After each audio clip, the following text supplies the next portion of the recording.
Hello friends, central university of Tamil Nadu various result publish பண்ணியிருக்காங்க. So இது வந்து CUTN.ac.in இதில் போயிட்டு டெஸ்க்டாப் சைட்டை கொடுத்துட்டு இந்த சைட்டில் இருக்கிறத கிளிக் பண்ணி எக்ஸாம்ஸ்னு ஒரு மெனு இருக்கும்.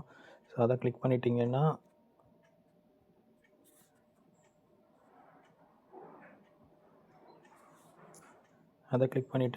பண்ணிட்டீங்கன்னா உங்களுக்கு அந்த ஃபஸ்ட்டு நான் அந்த டேப்புக்குள்ளாடி வச்சுருந்தேன், அதுக்குள்ளாடி போயிடும். அதுக்கப்புறம் நெட்டு கொஞ்சம் ஸ்லோவாக இருக்குது. ஓகே, எக்ஸாம்ஸுக்குள்ளாடி போயினீங்கன்னா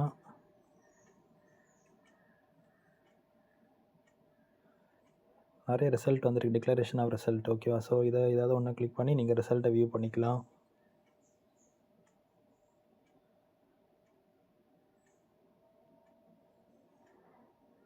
லிங்க் ஃபார் டவுன்லோடிங் இல்லை ரிசல்ட்டுன்னு சொல்லிட்டு ஒரு சைட்டு கொடுத்துருக்காங்க. அதை கிளிக் பண்ணி நீங்கள் ரிசல்ட்டை பார்த்துக்கோங்க.